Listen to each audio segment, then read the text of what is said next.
What if I told you that Lewis Hamilton's sixth place in Monza was not because of the pilot? Not even the car.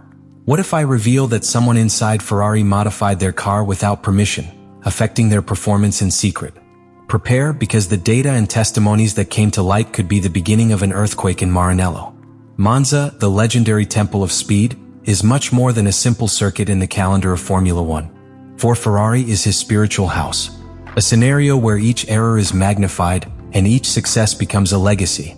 In that symbolic context, Lewis Hamilton's sixth position seemed, at first glance, a solid action, even respectable if the current level of competitiveness is considered.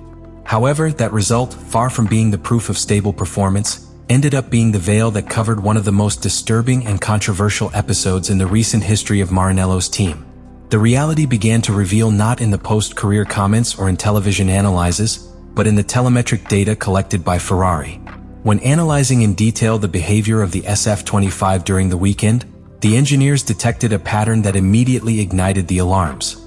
For the first time throughout the season, Hamilton's car showed unusual structural stability, especially in the fast sectors where Ferrari had been systematically vulnerable. The data revealed that Hamilton's peak speed reached 348 km/h in line, but the most shocking thing was not that figure, but the way the car maintained its composure when leaving critical curves like Lesmo 2. There, the Ferrari not only matched but surpassed the Red Bull of Max Verstappen, historically invincible in traction and stability.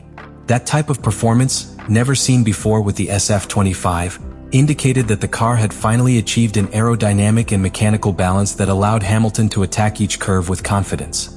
The deltas by return were surprisingly consistent. There were no rhythm falls nor sudden grip losses. The degradation of the tires was minimal, and the car reacted with unusual predictability, as if Hamilton had finally found the perfect connection between pilot and machine. A dream come true, at least during training. Under normal conditions, Ferrari's rear tires experienced thermal oscillations up to 12 degrees by stint, a variability that greatly limited the pilot's ability to maintain a competitive rhythm without compromising wear. But in Monza, that margin of fluctuation was dramatically reduced to less than 5 degrees. That meant that the grip was more uniform, that the temperatures were controlled, and most importantly, that Hamilton could accurately anticipate the behavior of the car in each curve, sector after sector, return after return. It was a situation that, in theory, had to catapult it to more competitive positions. However, this is where the story begins to twist. With such an effective tool under his hands, with such a solid technical basis, how Hamilton ended up just sixth, without real options to fight for the podium? Why didn't your career rhythm reflect what is promised by Friday data? The disconnection between the theory and practice was so marked that the technical analysts themselves began to consider whether the career performance would not have been sabotaged by decisions taken outside the control of the pilot and its engineer. And it is right where the true magnitude of the scandal that would explode a few hours after the Grand Prix begins to reveal. The true breakdown point of the Hamilton case in Monza is not on telemetry, even in the result of the race. The core of the scandal is found in what happened outside the asphalt, in what should have been a technical collaboration of maximum precision between pilot and engineer. What happened, on the other hand, was a direct violation of the most basic principle of Formula One: the absolute trust between the pilot, his career engineer, and the technical team that supports them. Riccardo Adami, a career engineer with decades of experience in the category, was the first to break the silence. And what he declared not only left the ice cream paddock, but exposed one of the largest internal fractures in Ferrari's operational structure in recent years.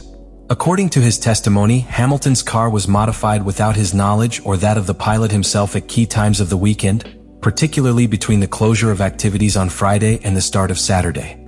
These interventions were not minor adjustments. These were substantial alterations in the setup, specifically aimed at parameters that Hamilton and Adami had meticulously worked during the previous sessions. The most worrying change was the modification of the rear conduction height, an extremely sensitive variable that directly affects the aerodynamics of the car, the stability in curve, and the traction at the exit. Hamilton and Adami had agreed to set it in 58 mm after a series of simulations and reference laps. However, at the beginning of Saturday, they discovered that this measure had been altered. No one within Hamilton's confidence had authorized that change.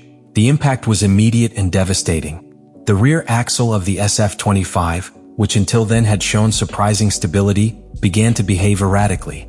Instead of a soft transition between braking, input, and exit of curve, the car began to show survival at critical moments, forcing Hamilton to make constant corrections. In a circuit like Monza, where precision is everything, those corrections not only cost tenths, but also the necessary trust to attack without reservations. And it was not the only touched parameter. A modification in the preload of the differential was also discovered, an essential component that defines how the motor torque is distributed between the rear wheels. In other words, changing that value radically modifies the way the car behaves under acceleration, especially in curve outputs. This rate of change not only requires consensus, but you should always communicate to the pilot so that you can adjust your driving style. In the case of Hamilton, he was not informed. And in the race, that detail became an invisible but crucial obstacle. The most serious of all is that, so far, Ferrari has not offered a convincing explanation. There has not been a designated person in charge, nor a technical statement clarifying whether the modifications were the product of a human error, an internal communication failure, or, as some begin to insinuate, a deliberate action for purposes not yet clarified. Was it a malicious action? Was it a political maneuver within the team? Or perhaps a technical sabotage to indirectly favor Charles Leclerc? The case generates a major dilemma. How can a pilot like Hamilton, who has built his career based on an intimate technical relationship with his engineers, continue to trust a team that has violated that same relationship? And the answer is not simple. Because beyond sports damage, what happened represents an emotional and professional crack that could mark the fate of the 7-time world champion in this new stage with Ferrari. It is not just a car that did not yield as it should, but a structure that has failed to support the pilot who should be the banner of his resurrection. But the scandal also has a technical impact. The data revealed in Monza showed that, when configured correctly, the SF-25 can compete at the highest level. The thermal stability of the tires, the consistency of the rhythm of return, and the output speed in rapid curves showed that the car has potential, perhaps even higher than the one thought before that weekend. That means that Ferrari can no longer run in structural limitations of the car. The problem, at least in this case, was not a technician but human. From here, the team faces a critical crossroads. Internally, they must determine whether what happened was an isolated error, product of a communication failure, or if it responds to deeper dynamics that could be related to internal rivalries, favoritisms, or political interests within the structure. Externally, Ferrari must face the media pressure and fans, who will soon demand transparency, explanations, and, above all, changes. Lewis Hamilton, meanwhile, has avoided explosive public statements after Monza, but his body language in later days has said more than any interview. Distant in the briefings, meticulous with his trusted technical team, and unusually reserved with the media, the British pilot seems to be processing a betrayal in which he never imagined being involved. The big question is whether it will choose to stay and fight from within, or if this will be the beginning of a worn relationship that will never reach its maximum potential. Competitive implications are also immense. In a season where McLaren has begun with an overwhelming consistency, where Red Bull tries to survive its own internal crisis and Mercedes begins to recover land, Ferrari cannot afford this type of fractures. If you want to be a real contender to the title, you need to recover cohesion, operational ethics, and the technical focus without fissures that a world championship requires. What is coming is not simply an upcoming career in the calendar. It is a series of decisions that will define whether Ferrari can leave decades of internal inconsistencies behind, or if this incident with Hamilton will be just the first of many chapters of another wasted season. The storm begins. And silence in Maranello is no longer an option. Now that you know all the elements behind the result of Hamilton in Monza, the pieces of this puzzle begin to fit, but also open new questions that force us to look beyond the surface. What happened was not just a technical anomaly or a simple setup error. It was a possible internal conspiracy, a detour from the fundamental values of professional motoring, and perhaps the beginning of an even bigger conflict within Ferrari. But this is where you also enter the equation, because these types of situations are not understood only with data but with debate. Do you think Hamilton was a victim of sabotage?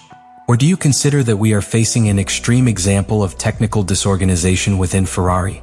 To what extent can a team intervene on your own car without being considered a serious ethic foul? Your opinions are as important as any technical analysis, because this channel seeks to build a space where fans of Formula One can think, argue, and discover together the ins and outs of this sport. What implications can this have for the direction of Frédéric Vasseur and the permanence of key figures within the technical team? What role will the Italian media play, which have historically been relentless when it comes to scandals in Maranello? Leave it in the comments.